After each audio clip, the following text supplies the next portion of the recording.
Assalamualaikum warahmatullahi wabarakatuh. Selamat datang kembali pada video pembelajaran program pendidikan kesetaraan paket C PKBM Gandhisena pada mata pelajaran Seni Budaya kelas 11. Pada video kali ini, kita akan membahas mengenai modul 10 yang berkaitan dengan Ayo, Kita Bermain Drama. Unit 2, Stop Penjajahan Jepang.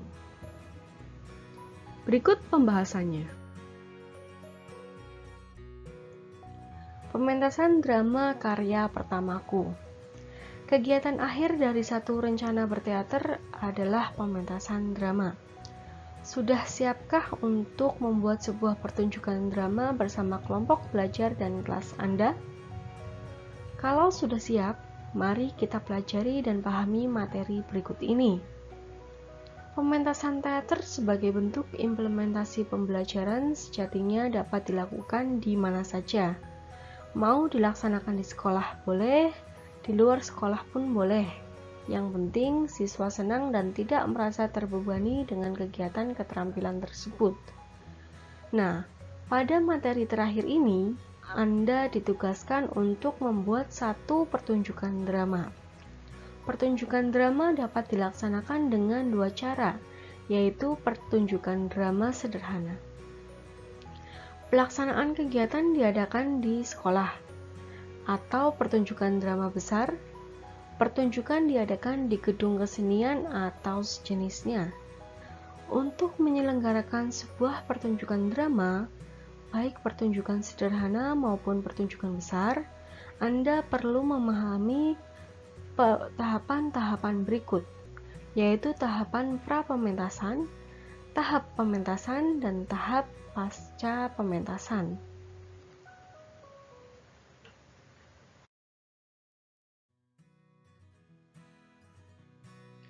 Pra-pementasan.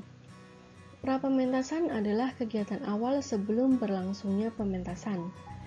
Kegiatan pra-pementasan ini dilakukan oleh panitia penyelenggara.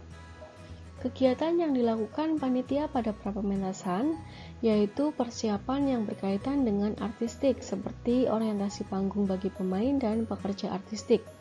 Misalnya, bagi pemain harus melakukan adaptasi panggung sebelum pementasan dimulai, di antaranya keluar masuk pemain, blocking pemain, posisi berdiri, duduk dan mengelompok, movement atau bergeraknya pemain, dan sebagainya. Tidak hanya persiapan artistik, persiapan non-artistik pementasan pun harus dilakukan bagi para pekerja artistik. Misalnya, penata lampu dan cahaya wajib mengecek posisi lampu dan pencahayaan, apakah sudah benar dan tepat. Penata pentas wajib mengecek dekorasi panggung, background, latar pentas, apakah sudah sesuai dengan tuntutan cerita atau naskah. Penata musik wajib mengecek sound system dan sebagainya. Di samping orientasi panggung, panitia juga harus melakukan peninjauan terhadap sarana dan prasarana pementasan. Misalnya, koordinasi dengan petugas gedung, koordinasi dengan petugas keamanan, pengecekan penonton dan undangan yang akan hadir, pengadaan buku acara atau leaflet, pengadaan buku tamu, penugasan penjaga tamu, penugasan pendamping tamu, pengecekan konsumsi panitia dan petugas, pengecekan transportasi pemain, pengecekan dokumentasi, publikasi, kemitraan, dan sebagainya.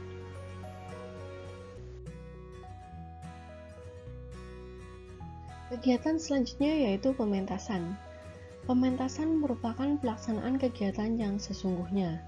Pada pementasan ini, semua unsur yang terkait seperti panitia dan manajemen produksi, sampai pada pemain serta para pekerja artistik dalam produksi teater harus sudah siap dikondisikan di lapangan atau tempat berlangsungnya pementasan dan sigap menjalankan tugas sesuai fungsi dan tanggung jawabnya. Semua unsur terkait dalam pementasan, baik artistik dan non-artistik, wajib membangun dan menciptakan kerjasama yang baik dan solid demi berhasil dan suksesnya acara pementasan.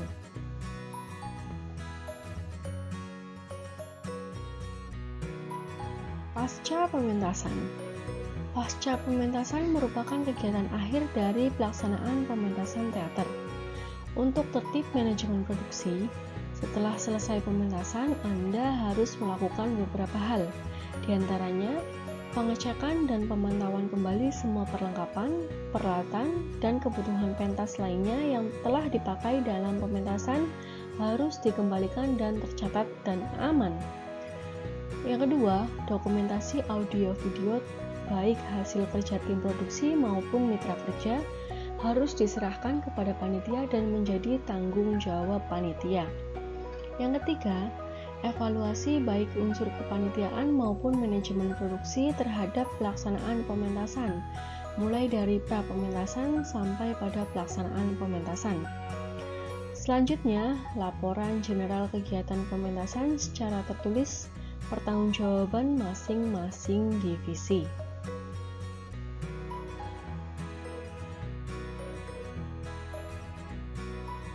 Aku ingin pementasan sederhana. Untuk membuat sebuah pementasan sederhana, yang harus dilakukan adalah melakukan langkah perencanaan non-artistik. Adakan pertemuan pihak sekolah dan komite sekolah. Bentuk panitia inti manajemen produksi.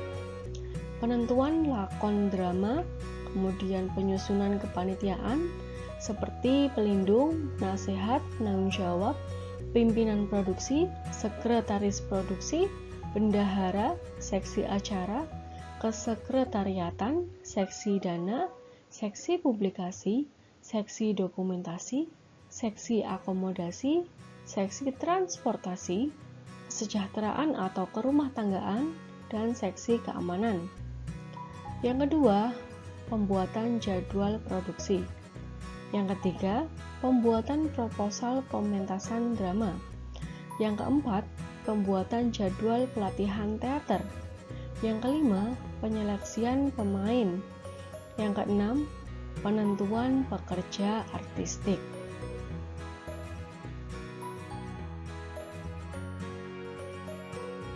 Aku ingin pentas arena. Urusan panggung adalah urusan stage manager, bukan lagi urusan sutradara ketika pementasan sedang berlangsung. Panggung pentas dalam pertunjukan teater modern dapat dan harus disesuaikan dengan naskah dan jumlah penontonnya. Perlu Anda ketahui dan pahami, dalam pementasan teater modern ada 3 macam panggung yang bisa kita pilih dan gunakan. Yang pertama yaitu pentas proscenium. Yang kedua, pentas truss, dan yang ketiga, pentas arena.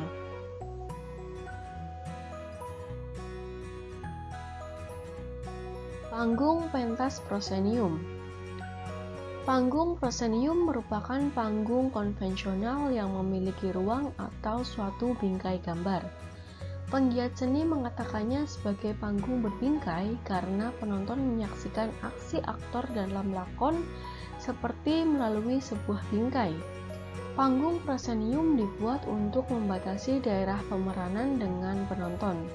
Untuk itu, panggung posisi ini langsung dibuat berhadapan dengan penonton agar pandangan penonton lebih terpusat ke arah pertunjukan.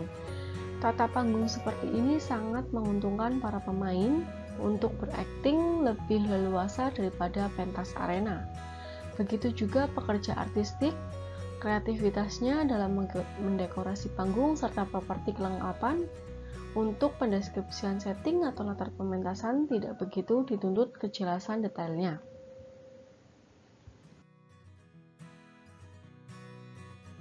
Selanjutnya, panggung teater keras. Panggung keras menyerupai panggung proscenium, tetapi 2/3 bagian depannya menjorok ke arah penonton. Pada bagian depan yang menjorok inilah penonton dapat duduk di sisi kanan dan kiri panggung.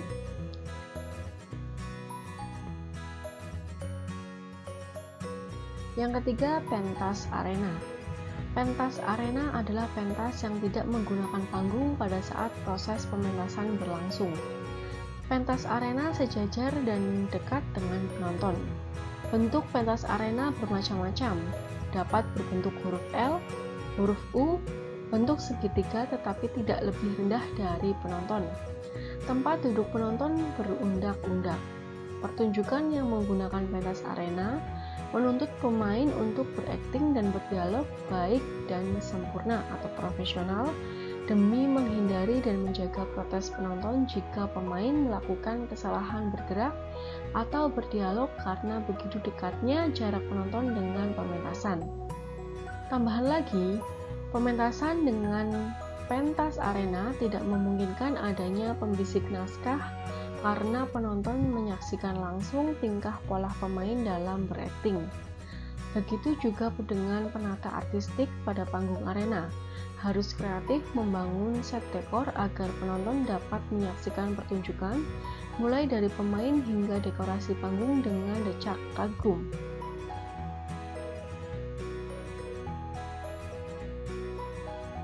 Aku ingin dekorasi impresionis.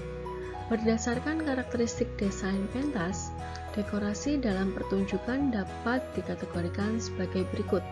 Yang pertama, dekorasi naturalisme, yaitu dekorasi atau latar yang mendeskripsikan tiruan atau imitasi alam sesuai tuntutan cerita dalam naskah.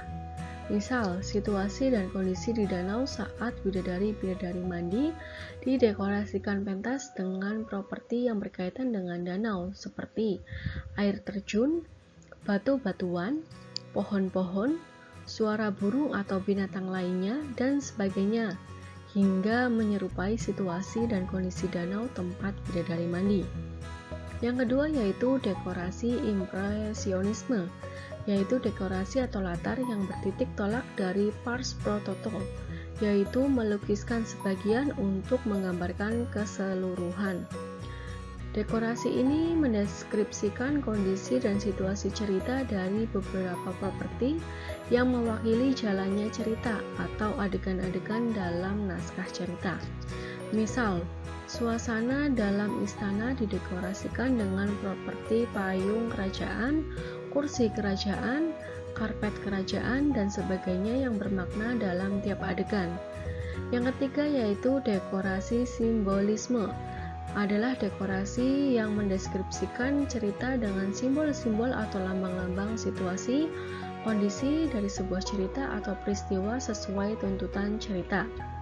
Misalnya cerita Malin Kundang didekorasikan dengan simbol kapal besar dan batu besar di dalam pentas.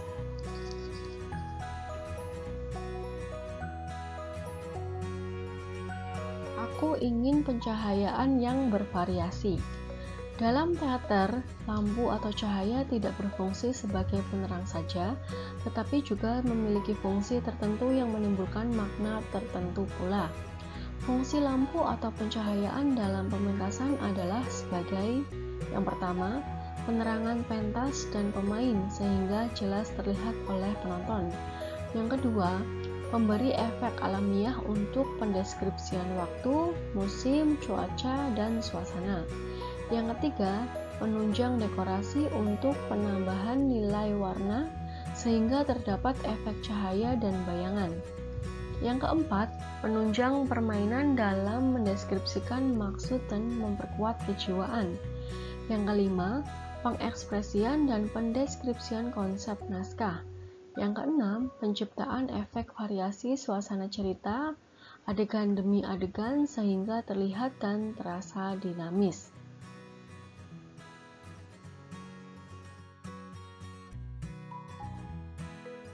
Sekilas tentang lampu. Berbicara hal pencahayaan, tata lampu dalam pertunjukan teater tidak terlepas dari masalah mekanis dan artistik. Sebaiknya, seorang sutradara juga wajib memahami dan mempelajari jenis-jenis lampu dalam dan untuk pementasan, bukan hanya tugas dan tanggung jawab seorang penata lampu. Jenis lampu yang pertama adalah strip light, merupakan lampu yang berderet dengan diberi sekat atau kompartemen sistem atau tanpa diberi sekat open system. Deretan lampu ini disusun dalam kotak khusus yang mampu memancarkan lampu dengan terarah. Biasanya diletakkan di lantai atau footlight atau di atas depan pentas atau border light. Jenis lampu yang kedua adalah spotlight. lampu dengan sinar yang kuat dan berguna untuk memberikan sinar pada titik atau bidang tertentu. Sinar kuat lampu dikumpulkan dalam kotak metal dan dipantulkan oleh reflektor, dipancarkan melalui lensa cembung ke titik sasaran. Jenis lampu yang ketiga adalah footlight. Lampu dengan sinar kuat tetapi tidak menggunakan lensa. Biasanya diletakkan di tempat keluar masuk aktor, drop, digantungkan di atas pentas untuk menerangi pentas.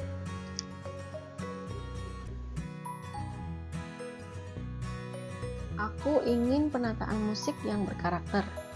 Tata suara dalam pementasan tidak hanya dengan musik, tetapi juga terkait dengan akustik ruangan, mikrofon, dialog, dan efek bunyi. Untuk itulah pentingnya seorang sutradara memahami dan mempelajari pula tata suara dalam pertunjukan teater. Bagaimana dengan penataan musik yang berkarakter?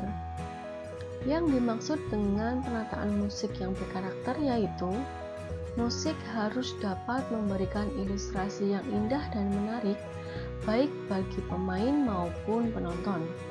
Musik harus dapat memikat penonton pada awal cerita, sehingga akan membawa perhatian penonton pada pentas. Musik harus dapat melatar belakangi perjalanan cerita adegan demi adegan, entah berupa latar belakang budaya, sosial, agama, juga kondisi psikologis pemeran. Musik harus dapat memberikan tekanan pada konsep cerita pementasan drama. Musik merupakan penggalan jiwanya drama.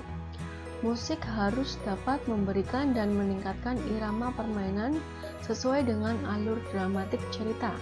Misalnya musik pengenalan tokoh cerita, musik pemunculan dan pergerakan konflik, musik pemuncakan konflik atau klimaks, musik penurunan konflik, dan musik penyelesaian konflik.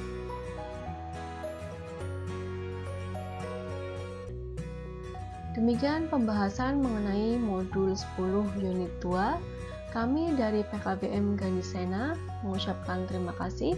Sampai jumpa pada video-video pembelajaran berikutnya. Wassalamualaikum warahmatullahi wabarakatuh.